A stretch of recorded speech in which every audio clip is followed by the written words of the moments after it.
Assalamualaikum warahmatullahi wabarakatuh. Perkenalkan, saya Yasruda. Saya merupakan guru bimbingan dan konseling di SMK Negeri 1 Setiajanji, sekaligus mahasiswa PPG dalam jabatan kategori 1 gelombang kedua tahun 2022 dengan nomor peserta 2016 9957 1408. Di sini saya akan melakukan uji kinerja di SMK Negeri 1 Setiajanji dengan membawakan layanan konseling individu dengan teknik kognitif restructuring. Inilah video pembelajaran saya.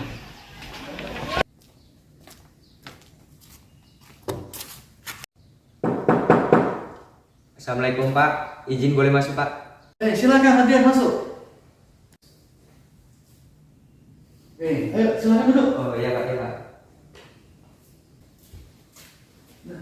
Duduk. Oh iya Pak, iya Pak, iya Pak. Assalamualaikum warahmatullahi wabarakatuh. Waalaikumsalam warahmatullahi wabarakatuh Pak. Bagaimana kabarnya Adrian?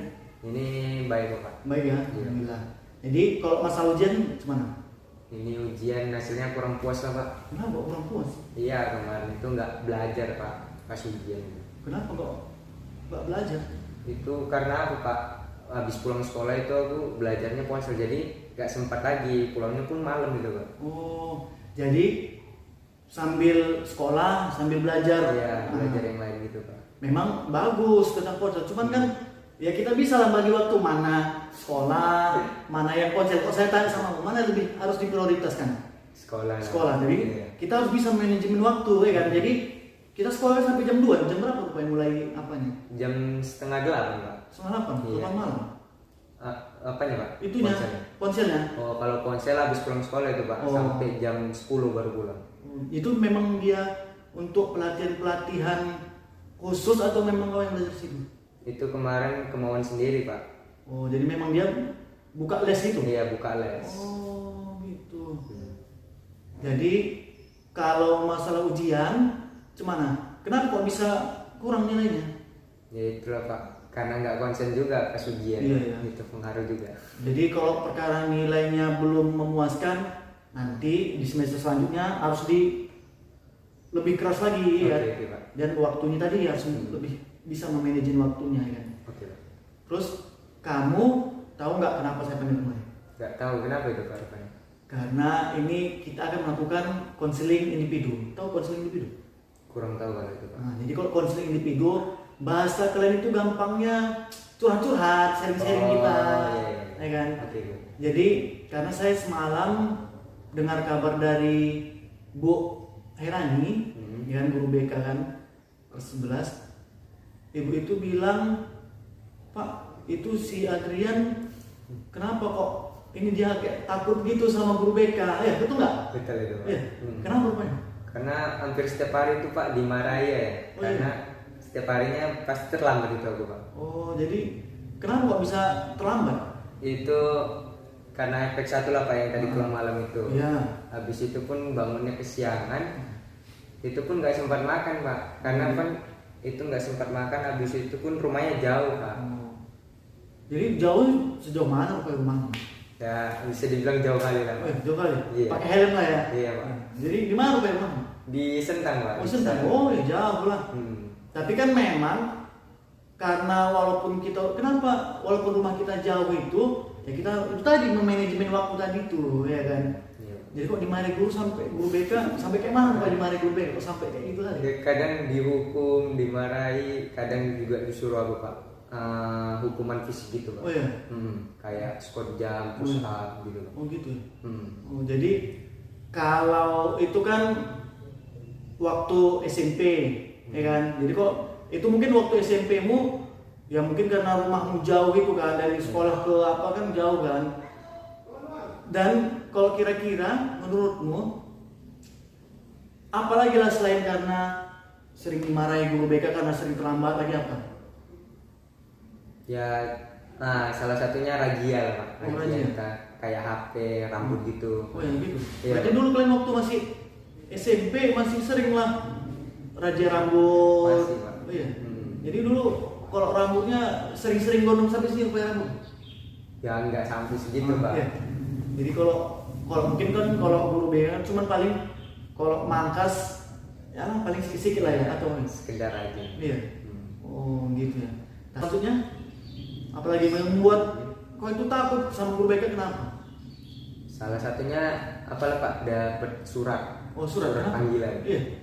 Pernah rupanya dapat surat panggilan? Hampir lah Pak, hampir. Mungkin kawan-kawan mungkin yang lebih parah mungkin ya makanya ya, mungkin. Jadi waktu yang hampir dapat teguran ataupun surat panggilan tadi masalah apa rupanya? Itu masalah apa Pak? Kawan sering nyontek. Jadi itu gurunya nggak suka kalau sering kasih contekan gitu Pak. Oh itu tadi memang gara-gara kita kan namanya kawan ya kan? Kawan udah kau parah kali kau kata kawannya kan? Kita dengan maksud berbaik hati itu tadi gara-gara ngasih kawan menurutmu lah. Kalau kita tadi itu menurut itu baik nggak kegiatan kalau kita ngasih contek sama kawan? Kalau di aku sendiri sebenarnya ngerasa rugi Pak. Ruginya kenapa? Ruginya aku yang capek nyari jawaban, dia pula yang enak gitu Pak. Nah itu kan, itu dari segi dirimu sendiri kayak gitu kan. Kalau dari segi kawanmu, apalah kira-kiranya? Dia merasa diuntungkan Pak. Nah, menguntungkannya kayak mana? Menguntungkannya dia nggak pala capek-capek mikirkan jawabannya. Nah ya itu dari positifnya, berarti dia nggak pala belajar, dapat jawaban, penting nilai tinggi gitu kan. Kalau dari segi buruknya apa? Kalau dari segi buruknya ya Pak. Kok dari kawanmu tadi itu dengan kau kasih contekan? Itu dia jadi males lah Pak. Nah betul, itu tadi jadi males. Sama kayak kita ngasih, kalau istilah kita zaman dulu, kalau mau ngasih makan sama orang tuh kasih pancingnya, jangan kasih ikannya. Kok kasih ikan aja, besok masih kasih si Aden. Coba kalau kasih pancingnya, dia pun masih berusaha kan gitu ya kan. Jadi kerugian yang pertama, kamu itu jadi rugi lah, udah capek belajar, malah orang tinggal terima aja kan. Kemudian kalau dia dari segi negatifnya dia ya jadi malas kan gitu kan. Oke, berarti itu karena kau sering ngasih kecontekan. Terus lagi apalagi lah masalah? Ceritakan aja kenapa bisa sampai takutkah sama guru BK? Oh, dulu sempat di SMP juga Pak, itu aku sekolah sambil kerja Pak. Kerjanya apa Pak? Jadi peternak puyuh Pak. Itu sekitar 2000 ekor. Jadi setiap pagi itu bangun jam 5, kadang pun jam 5 lebih dari itu. Nanti pas sudah ngasih makan, ngasih minumnya, itu kan nggak bisa ditinggal Pak. Jadi khawatir juga bakal untung nggak ini ternak puyuh. Dari segi itu aku mikir juga, ini kalau sambil sekolah pun nggak bisa juga aku Pak. Nah dari situ sering lah aku Pak ini kena marahi karena terlambat itu. Oh, karena terlambat juga lah ya? Iya. Oh, jadi itu kan sering terlambat, sering nggak bolos? Kalau bolos enggak. Oh, bolos enggak? Iya, karena tahu sendiri aku Pak, kalau bolos itu kan rugi. Iya. Konsekuensinya ada. Kita yang pertama mungkin udah pasti kena marah guru, dan yang kedua ketinggalan pelajaran kan gitu kan. Itu tadi berarti banyak juga ya kan yang buat kau takut sama guru BK ya. Yang pertama tadi karena sering terlambat ya kan. Yang kedua karena itulah Pak. Karena nggak bisa bagi waktu kan gitu kan. Kemudian sering terlambat tadi juga kan karena mengurusi, jadi kok istilahnya kan anak kandang itu kan, anak kandang puyuh kan. Lagi apa lagi coba? Pengalamanmu yang bisa yang mengakibatkan kok bisa takut sama guru BK dulu. Apakah pernah dihukum sampai keras gitu sama guru BK zaman waktu SMP? Kalau di keras gitu nggak ada Pak. Kalau fisik pernah? Fisik pernah Pak. Iya, diapain? Kayak di skor jam itu sekitar sampai 50. Itu paling banyak sih Pak. Paling banyak. Mungkin kalau kita sekarang masih enak ya, masih ada SMP dulu ya kan? Oh gitu ya. Jadi menurutmu lah Adrian, saya mau nanya dari pengalaman waktu SMP. Bagaimana persepsimu ataupun pandanganmu tentang guru BK? Mana? Kalau pandangan saya sendiri ya Pak, itu guru BK itu suka menghukum. Suka menghukum lagi. Terus suka marah-marahi. Tapi pun sadar juga itu kesalahan saya sendiri Pak. Iya. Berarti kalau dari segi marah wajar lah mungkin, yang menurutmu wajar lah ya kan. Terus apa lagi? Kadang juga guru BK kadang tertib sama aturan, kadang enggak Pak. Kayak mana rupanya? Adalah itu guru BK kadang ngerokok padahal depan siswa gitu Pak. Sementara dia sendiri nyuruh jangan merokok gitu. Gitu Pak. Berarti istilahnya nggak menunjukkan digugu dan ditiru, berarti seperti itu ya. Berarti misalnya kan kalian jangan merokok, kalau bapak itu lagi ngerokok ya kan lucu juga ya memang ya. Oh jadi guru BK di SMP mu kayak gitu berarti? Iya, ada satu kayak gitu. Ada yang satu kayak gitu. Terus tadi kan mau bilang guru BK itu tukang hukum, ya kan, tukang marah-marah. Terus nggak sesuai yang dibilangnya sama yang dilakukannya gitu lagi. Apa menurutmu yang membuat kau itu kayak takut atau mempunyai persepsi buruk ataupun negatif tentang guru BK? Apalagi coba? Apalagi? Kadang guru BK juga apa Pak? Misalnya ini aturannya udah ketat kali kan Pak. Iya. Habis itu nggak lama gitu Pak, jadi pudar gitu Pak. Jadi nggak diterapkan lagi aturannya. Oh, berarti istilahnya peraturan angkat ayam gitu Iya. lah bahasa kita ya. Hanya sekedar di awal-awal aja yang ketatnya Pak. Oh, gitu ya. Jadi mungkin pertama-tama udah takut semua siswa ya. Iya. Kenapa? Udah terakhir pudarnya kenapa itu kira-kira menurut setahun? Mungkin gara-gara dia terlalu kenal kali sama siswanya Pak. Oh, Bisa gitu. jadi gitu. Oh, jadi takut karena udah dikenal udah nggak apa-apa lah bapak ini aja gitu loh berarti Iya. ya. Oh, lagi selanjutnya ada lagi kira-kira. Kalau itu nggak ada lagi sih Oh, Pak. berarti itu tadi lah ya. Iya. Jadi persepsimu itu yang membuat kau itu kayaknya takut sekarang sama guru BK kan gitu kan. Jadi perlu saya tekankan samamu, saya jelaskan lah. Jadi kalau guru BK itu sebetulnya istilahnya guru BK itu sahabat siswa. Nah, jadi kok guru BK itu adalah sahabat siswa. Jadi kalau mungkin kayak tadi kamu bilang kan, nanti Pak ketat sama peraturan, nanti lama kelamaan akan udah dekat gitu. Padahal sebetulnya guru BK itu mungkin ada istilah juga pernah dengar kayak polisi sekolah, ya kan? Karena nanti kan, ada guru BK lari kan gitu kan. Karena kan kalau misalnya lah, kalau setahu kalian kan, yang namanya polisi sekolah bisa nggak kita kasih ini? Kalau misalnya kan, kalau dibahas kan guru BK itu sebagai dengan polisi sekolah, kalau kita lah polisi di jalanan itu, mungkin nggak polisi itu menasihati, nah sini lupa gitu, ada nggak? Nggak ada kan? Ada. Nah makanya sebetulnya kalau guru BK itu polisi sekolah nggak juga sih, karena di satu sisi mungkin dia menekan, menegakkan peraturan untuk biar tegas. Kan tapi kan sambil dinasihati kan gitu kan, makanya nggak cocok juga kalau dibilang positif dan seakan-akan itu tadi tukang hukum ya kan. Makanya yang saya tekankan bahwasannya guru BK itu sebagai sahabat siswa. Jadi kalau kalian itu makanya kayak guru BK itu selama ini mungkin menurutmu kalau datang ke ruang BK salah Pak serem gitu kan. Terus kalau menurutmu lah setelah masuk ke ruang BK ini gimana perasaannya? Ada kesan serem-seremnya? Nggak ada sih Pak. Nggak ada kan? Cuman kan mungkin dari segi apanya namanya itu kan, nuansanya kan, karena yang dipanggil ke situ rata-rata yang bermasalah. yang bermasalah kan. Iya. Itu tadi padahal karena kalian ini masih merasa bahwa guru BK itu masih seperti polisi sekolah ya kan. Dan makanya saya bilang guru BK itu, kembali saya ulangi, guru BK itu sahabat siswa. Dan guru BK itu bukan untuk hukum-hukum sebetulnya. Cuman guru BK ini untuk menegaskan. Kan nggak mungkin loh kalau untuk menegakkan peraturan, nah sini nak, jangan lagi terlambat lagi. Kan nggak mungkin juga kan? Kan perlu ketegasan. Mungkin memang kadang ada salah, mungkin oknumnya itu oknum guru yang mungkin dia mau keras kayak gitu kan. Karena nanti kalau dia mau dekat-dekat sama siswa, nanti siswa itu kayak kamu bilang tadi, terus kayak apa sebab ini, terus apa nama bahasa kita ya, terus kayak sepele sama guru BK ya kan. Guru BK itu gak usah takut, karena kalau kalian misalnya mau cerita-cerita sama guru BK, jadi di dalam bimbingan konseling itu, terutama kita kayak konseling individu ini, jadi ada beberapa asas yang akan kita tekankan. Yang paling pertama itu asas kerahasiaan. Jadi kalau namanya udah rahasia. Jadi kalau orang bapak pun dulu masih sekolah, masih kuliah, orang bapak itu sebelum tamat ada ngambil sumpah. Jadi namanya isi sumpahnya seperti ini intinya.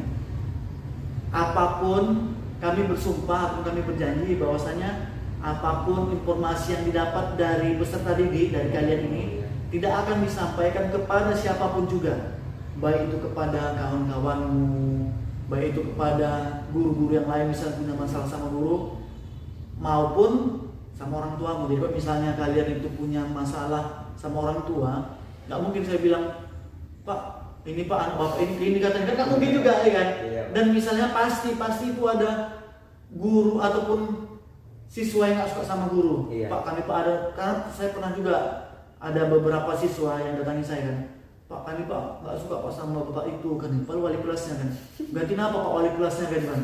Dan apakah yang saya sampaikan sama bapak ini tadi, Pak kata kelas gini nggak mungkin juga. Paling saya sampaikan, Pak ada loh Pak apa nama itu ya, kayak curhatan dari anak kelas sekian, menyampaikan orang itu punya keluhan gini-gini Pak, tapi nggak saya ceritakan spesifik seperti apa enggak. Nah jadi yang itu tadi yang paling penting asas kerahasiaan. Iya. Yang kedua asas keterbukaan, kayak kamu lah kemarin. Nasihat gitu ya. Terbuka atau apa namanya itu, kalaulah sebelum keterbukaan ada asas kesukarelaan namanya. Tadi kan saya panggil kemarin, walaupun saya memanggil kamu kemarin, kamu ada paksaan nggak saya panggil kemarin? Nggak ada kan, sukarela kan. Iya. Otomatis kalau kita udah sukarela, otomatis kita kan lebih terbuka ceritanya. Iya. Ya kan. Kayak kamu tadi ada nggak yang kamu tutupin ceritanya? Nggak ada kan, karena itu tadi, karena kita menekankan asas ke sukarela dulu, baru pasti kalau udah sukarela kita datang kemari, sukarela untuk cerita-cerita sama saya, sharing sama saya, otomatis bakalan terbuka ya kan. Kemudian asas kenormatifan yaitu tadilah sesuai dengan norma yang berlaku kan gitu kan. Jadi mungkin kenapa orang takut sama guru BK itu tadi, karena nanti kalau mau cerita-cerita ya kan, mungkin kenapa yang datang ke sekolah, yang ke ruang BK ini kan cuman kayak yang bermasalah aja. Padahal banyak sih anak yang dia kayaknya biasa-biasa aja di dalam kelas, kayaknya pintar. Percaya nggak kamu dia punya masalah? Ya percaya. Iya.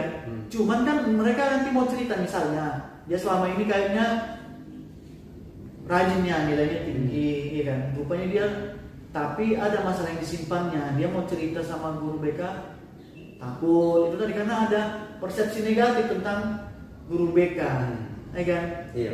Nah jadi makanya nanti kalau misalnya ada masalah, ya cerita aja sama guru BK, ya kan? Ada asas apa aja?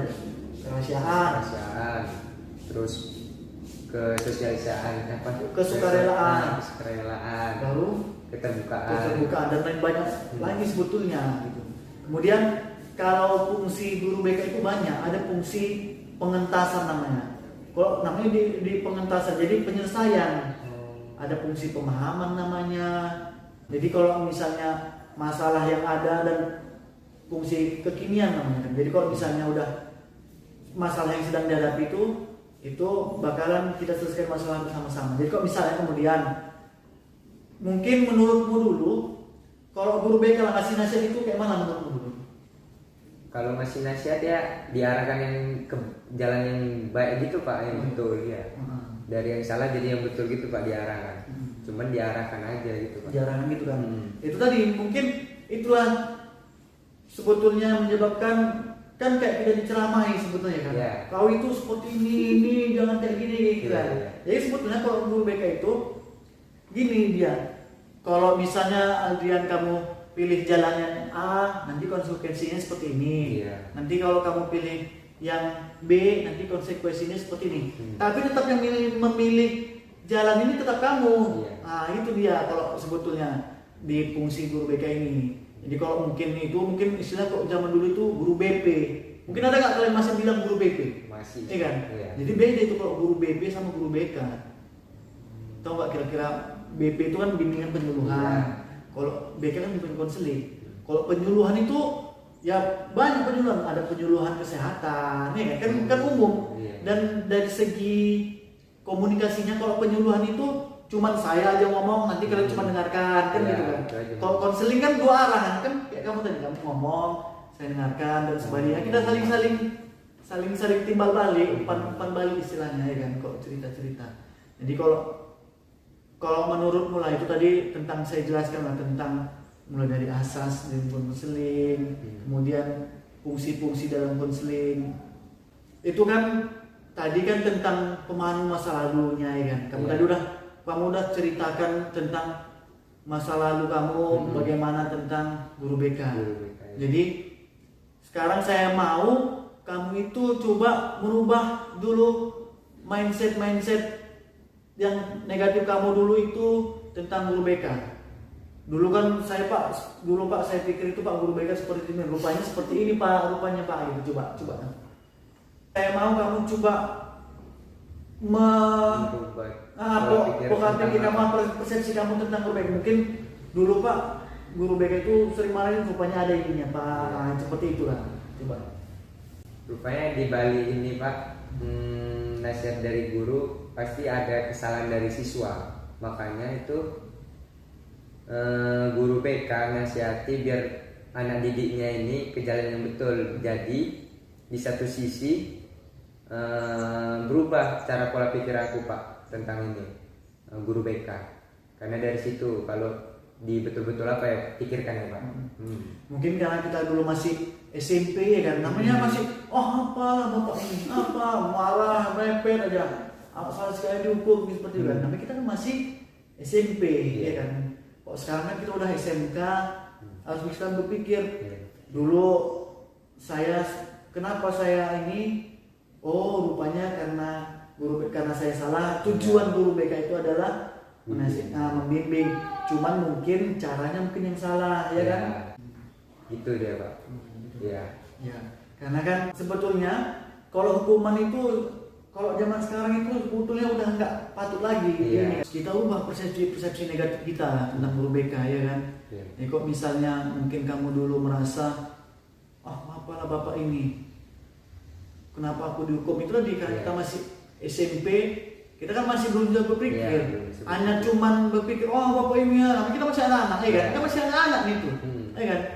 Tapi kalau udah SMK ini kan kita kan udah mulai bisa berpikir, walaupun kamu pasti merasa dihukum itu takut karena hukuman, betul nggak? Atau takut karena apa? Kok yang merubah misalnya hari ini kamu terlambat, kemudian dihukum sama guru BK suruh push up misalnya, entah 10-20 kali. Kemudian besok kamu nggak terlambat. Yang membuat kamu nggak terlambat besoknya itu apa? Ya hukuman itu. Hukuman tadi itu kan, bukan karena kesadaran ini tadi kan. Itu tadi, makanya sebetulnya yang harus kita rubah itu bahwasanya kalau guru BK itu sebetulnya untuk memberi penguatan bahwasanya kita harus patuh sama peraturan kan, seperti itu kan. Dan saya mau kamu itu tentang persepsi negatif kamu di zaman yang waktu masih SMP itu, bahwasanya guru BK itu apa tadi kamu bilang? Coba. Tukang hukum, tukang marah-marah, tukang razia rambut ya kan. Sekarang kan kayak untungnya nggak dibuat, tapi razianya nggak buat pelang ya kan. Sedang razia nggak ya kan? Tiba-tiba datang. Sini yang laki-laki lihat rambutnya gitu ya kan. Iya Pak. Tanpa pakai pelang. Kalau kita razia polisi kan, ada razia gitu kan, masih bisa belok kan. Oh ini mana bisa? Dapat hari ini besok kan gitu kan. Nah jadi kita itu harus merubah persepsi negatif kamu itu yang waktu masih SMP. Sebetulnya siswa itu masih takut sama guru BK seperti yang saya bilang tadi, karena dia masih merasa baik itu guru pun pasti masih, misalnya kita nggak datang 3 hari, sana datang saya panggil guru BK kok ya kan, pasti gitu kan. Itu yang membuat kita takut juga sebetulnya. Kurangnya sosialisasi mungkin secara pribadi dari guru BK mungkin kurang mensosialisasikan pemahaman tentang guru BK, karena yang memiliki persepsi negatif tentang guru BK itu bukan cuma kalian siswa, guru-guru juga masih memiliki persepsi negatif terhadap guru BK. Itu tadi karena memang ya walaupun masalah Pak ini Pak sini nggak masuk. Padahal misalnya kalian lah, kalau misalnya ada kawan yang bolosnya itu karena apa kira-kira kok sama kawan? Kalau di kawan sendiri aku ini ya Pak, itu bolos gara-gara ada guru yang ditakuti. Nah ada guru yang ditakuti. Iya. Tapi yang anehnya kadang kalau guru itu kan nanti cerita dia, Pak ini ada yang terlambat, dia nggak masuk sama saya. Seharusnya kan guru itu yang itu, kenapa nggak masuk sama saya kan gitu kan. Cuma itu tadi memang persepsi gurunya yang masih salah tentang guru BK. Jadi pokoknya kalau bermasalah udahlah kasih aja sama guru. Jadi istilahnya kayak guru BK ini tempat sampah. Kan jadi kok siswa yang bermasalah ya bawa kemari, cerita kemari. Jadi kan kalau kamu tadi udah cerita tentang persepsi negatif kamu tentang guru BK kan gitu kan. Iya, Pak. Jadi kalau menurut kamu lah, kamu itu menurut kamu pandangan kamu sendiri, kamu itu siswa yang bagaimana? Apakah baikkah atau aktifkah atau kurang aktif atau bagaimana? Kalau menurut kamu itu siswa kamu itu seperti apa? Bisa dibilang agak nakal sih. Iya, nakal. Iya. Masa iya? Masa nakal? Nakalnya kayak mana menurut kamu nakal kamu? Ya itu? kayak nggak ngerjain PR, sering nggak dengerin guru kalau apa Pak ngasih pelajaran gitu Pak. Kenapa rupanya? Ya ada masalah Pak di keluarga memang. Oh, kenapa rupanya ada masalah? Kalau dulu itu orang tua sering ninggalin anaknya. Jadi anaknya itu dititipkan sama tetangga. Tahu lah bapak tetangga kan nggak terlalu peduli kali. Jadi tunggu saya potong dulu. Meninggalkan maksudnya dengan konotasi positif atau negatif? Kalau meninggalkan karena bekerja atau meninggalkan loss gitu atau meninggalkan seperti apa? Positif sih Pak, gara-gara bekerja. Bekerja. Iya. Terus kamu kan sering dititipkan lagi. Itu kalau udah tetangga ini kan Pak nggak peduli. Jadi mau nggak mau itu bakal gabung sama anak-anak yang kurang didik gitu Pak. Jadi agak-agak bandel lah ikut gitu Pak. Gitulah Pak sama lingkungan dari keluarga. Jadi kamu itu waktu yang sering ditinggal dulu waktu SD atau SMP? Itu kalau nggak salah waktu SMP Pak. SMP. Iya, SMP itu sekitar 2 tahun tinggal sama orang tua. Oh, 2 tahun ya? Iya. Kalau boleh tahu orang tuamu merantau kemana atau kerja kemana? Itu kalau masalah SMP itu Pak, bapak lagi sakit jadi berobat. Jadi tinggal sama tetangga waktu itu. Gitu. Iya. Nah itu jadi kan, itu juga mungkin karena kamu ngerasa daripada aku tinggal sama saudara ditinggal tempat tetangga, bagus jadi anak kandang tadi berarti kan. Iya. Kan kalau kita cuma ditinggal tempat tetangga tadi kan nggak ada apa-apa ya, kalau ini kan bisa sambil cari uang gitu ya. Jadi mungkin di situ juga kamu merasa kok saya bilang bandel nggak lah, mungkin cari perhatian lah, ya kan. Kalau sebetulnya kalau di mata ataupun di mata guru BK, siswa itu nggak ada yang bandel, nggak ada yang bandel. Jadi kalau misalnya guru apa yang bilang bandel, nggak ada guru yang bandel, nggak ada siswa yang bandel. Cuman cara pola pikir, cara pendekatannya yang beda. Mungkin kalau siswa yang ini mungkin butuh diperhatikan sekali. Kan kayak kamu tadi mungkin kamu alami kan karena sering ditinggal sama orang tua. Jadi cari perhatian sama guru, ya kan? Aku Pak nggak pernah diperhatiin sama orang tua. Biar aku diperhatiin sama guru BK lah kan gitu kan. Gitu. Jadi itu tadi memang kadang kita memang banyak orang namanya udah dititipkan sama orang lain, ya kan? Kadang orang lain ini anaknya saja belum tentu diperhatikan, ya kan? Apalagi yang anak orang lain. Alah, kau kayak gini, biarlah. Nanti kok datang orang tuanya, sini anda makan, ya kan? Pandai-pandai inilah, merayu-rayu, ya kan? Jadi itu yang menyebabkan kamu tadi yang bahasa kamu tadi itu. Iya. Lagi kok kira-kira apa lagi rupanya yang dalam tanda kutip yang menurut kamu bandel tadi, apa lagi yang lain misalnya? Kalau bandel ya Pak, itu ngelawan orang tua sih Pak. Iya, jadi kebawa sama sekolah gitu Pak. Kamu ngelawannya kayak mana Pak yang pernah? Kayak bantah perintah orang tua gitu Pak. Makanya sampai terbawa lah sampai Iya, guru BK gitu juga. iya. Gitu juga Betul. ya. Berarti itu tadi mungkin kebantahan kamu itu mungkin karena ngerasa kayak gini. Tiba-tiba nggak ada sosok orang tua, tiba-tiba datang kok cuma nyuruh aja, seperti itu berarti ya. Tapi kan kalau kita di sekolah kan ini kan guru BK kan istilahnya guru lah, guru semua kan orang tuamu di sekolah kan gitu kan. Jadi ya tetap jangan, mungkin karena kau ngerasa karena orang tua di rumahku orang tua aja pelawan apalagi di sini, mungkin ada juga perasaan kayak itu mungkin kan. Ada. Ya kan? Nah itu jadi ya nggak ada orang tua itu yang untuk menjerumuskan anaknya, ya kan? Walaupun kita gini itu ada, karena kita masih di sini kita masih jengkel. Nah kalau udah di kemudian hari kita, betul juga tuh orang tua ini ya. Betul juga kan? Karena banyak nanti abang-abang kalian itu kan udah tamat-tamat kan. Mungkin karena dulu sering dinasihati asik dia, jadi saya panggil asik dia gara-gara apa? masih terlambat, yang kurang, yang nggak hadir lah seperti itu. Dan dia udah tamat kan, gimana? Kadang orang itu lebih luar yang nyapa saya, pak, nah gitu loh. Beda kalau anak-anak yang kadang yang terlalu baik budi kali, Iya. jumpa pun kayak yang nggak kenal. Nah gitu, jadi bukan perlu juga jadi bandel, enggak. Tapi itu tadi kadang kita udah kemudian nanti yang sadar, oh betul rupanya kata bapak ini, oh betul rupanya kata ibu ini, kan gitu kan. Jadi makanya kita di dalam sekolah ini lah, misalnya secara umum, jadi siapapun itu harus kita dengarkan, ya kan? Pasti baik itu, nggak mungkin nggak baik. Ya kan? Tapi kok misalnya kayak tadi misalnya kamu bilang tadi kan ada guru yang merokok, Iya. tapi nyuruh saya jangan merokok, Iya. ya kok nggak, omongannya tadi itu juga yang didengarkan, jangan orangnya, jangan langsung kita bantah, alah bapak aja nih. Nah kan Iya, gitu. iya, iya. Kalau dia ditanya pasti pasti bilang jangan merokok lah, gitu gitu, ya kan.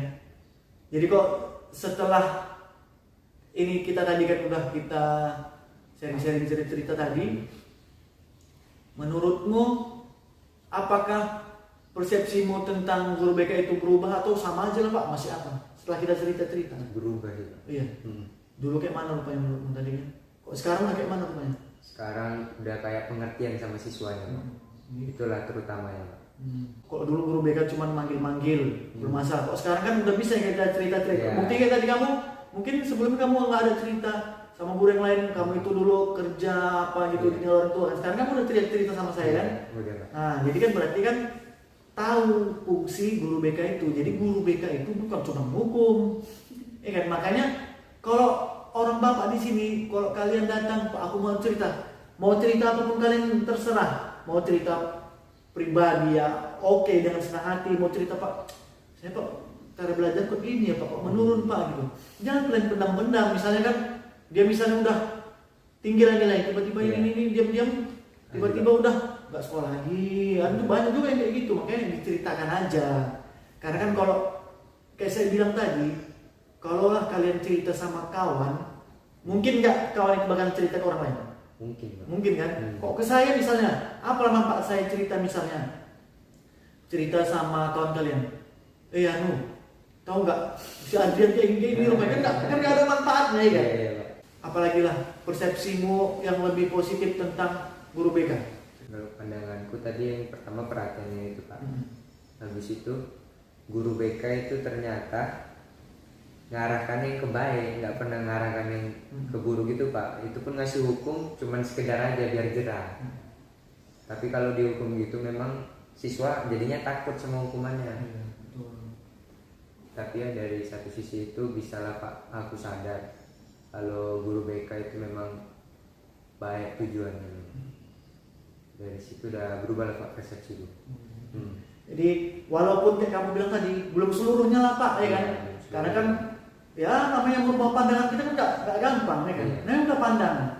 Tapi ya itu tadi yang setidaknya kan udah ada yang berubah persepsi dari yang dulu negatif udah lebih positif kan gitu kan. Jadi sekarang udah masih takut nggak sama guru? Jadi kok jumpa guru BK masih takut nggak? Enggak sih. Enggak ya. Jadi kalau misalnya, jadi jangan pula mentang-mentang besok udah terlambat ya kan, jumpai bapak itu ada nggak apa-apa itu. Memang ya nggak saya apa-apain juga. Cuman kan pas saya tanya juga, kenapa Adrian hadir? Kenapa? Kan gitu-gitu ya. Bukan cuma saya ngukum. Jadi sebetulnya kalaupun ada guru BK yang ngukum itu, ya menurut lah. Pernah rupanya saya ngukum gitu? Pernah rupanya? Kalau untuk Bapak sendiri belum? Enggak kan. Fisik untuk apa kan capek kan? Capek. Iya. Itu tadi kan jadinya kalian itu takut sama hukumannya, bukan kesadaran terhadap kesalahannya kan gitu kan. Proses ataupun kegiatan layanan konseling kita ini udah mau selesai. Jadi saya ucapkan terima kasih banyak sekali lagi kepada Adrian udah mau berkunjung ke ruang BK ini. Kita sharing cerita. Jadi selama ini saya tahu bahwasanya Adrian ini takut itu kenapa ya? Memang saya perhatikan kalau kamu datang terlambat kan, ini kok kayak yang terus grogi, yang sibuk, yang membuka jaket lah, kadang buka jaket pun bersalahan, kemudian naruh tasnya pun bingung-bingung, rupanya karena memang ada takutnya ataupun grogi ya, takutlah kita bilangnya sama guru BK. Tapi sekarang udah nggak takut lagi, udah kita serikat ini aja udah nggak ini lagi kok ya kan. Jadi saya ucapkan terima kasih sekali lagi sama Adrian udah mau kita sharing-sharing cerita-cerita, dan harapan saya bisa persepsi kamu yang dulu negatif tentang guru BK itu udah berubah ke arah yang lebih positif, yang lebih baik gitu ya. Dan kepada Adrian, kalau punya masalah apa itu ceritakan aja. Jadi kalau misalnya sekali lagi, kok misalnya ada masalah-masalah, mau nggak cerita ke guru BK, khususnya kepada saya? Mau sih. Nah, mau ya. Iya. Jadi udah nggak ada lagi yang namanya takut-takut di antara kita ya kan. Iya. Oke, jadi sekali lagi ucapkan terima kasih, dan semoga ujiannya nanti dapatkan hasilnya lebih baik ya kan. Iya.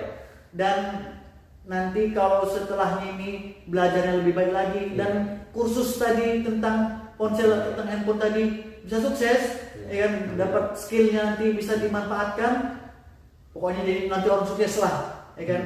Jadi saya sudahi. Assalamualaikum warahmatullahi wabarakatuh. Waalaikumsalam warahmatullahi wabarakatuh. Oke, silakan. Oke.